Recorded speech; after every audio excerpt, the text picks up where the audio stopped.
নমস্কার বন্ধুরা, আজকে আমি ফ্যাসা মাছ আর বেগুন দিয়ে সর্ষে বাটা করব।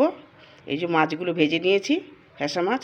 এই ফ্যাসা মাছটা কিন্তু একটু অন্য ধরনের ফ্যাসা মাছ, কি রাম ফ্যাসা বলছে, নিয়ে এসেছি।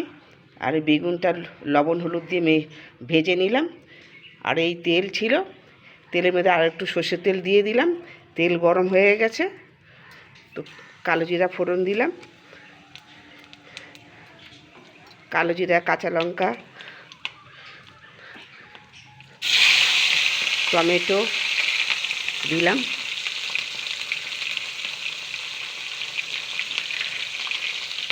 আদা বাটা, লবণ,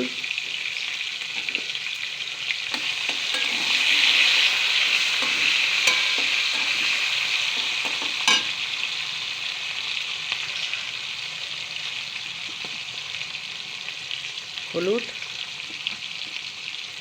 আর একটু হলুদ দিই,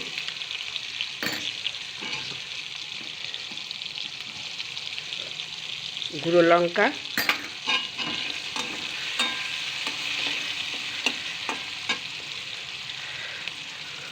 দিয়ে সবগুলো ঢেলে দিই। বেগুন মাছ সব একসঙ্গে দিয়ে দিলাম।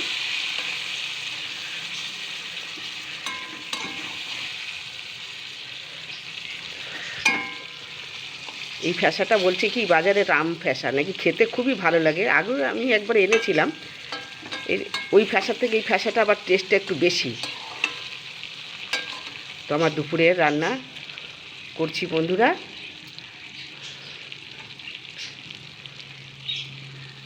একটু কষা কষা হোক।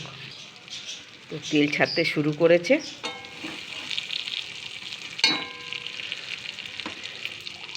সর্ষে বাটাটা দিয়ে দেবো। এই যে দেখুন, সর্ষে বেটেছি, কালো সর্ষে, একটু কাঁচা লঙ্কা লবণ দিয়ে বেটে ছেঁকে নিলাম।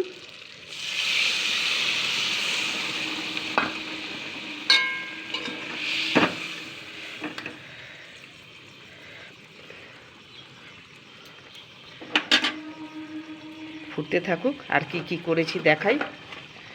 ভাত হয়ে গেছে, আর এই যে পাঁচমিশালি সবজি ছিল, সে দিয়ে রাত্রেবেলা রুটি দিয়ে খাওয়ার জন্য বানালাম। আর বেগুন আর মেথি শাক ভাজা করলাম, আর ফ্যাসা মাছের সর্ষে বাটা বেগুন দিয়ে। তো আপনারাও করে খাবেন বন্ধুরা, খুব ভালো লাগবে খেতে। বেশি একটু মাখামাখাই করব, আর একটু বেশ ধনেপাতা ছড়িয়ে দিলাম। এটা তো হতে বেশি টাইমও লাগে না, খুব তাড়াতাড়ি হয়ে যায়।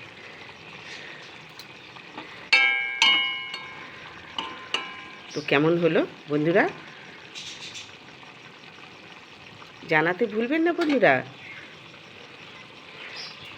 তো আজ এখানেই, আবার ফিরে আসবো নতুন ভিডিও নিয়ে। সবাই ভালো থাকবেন, ধন্যবাদ।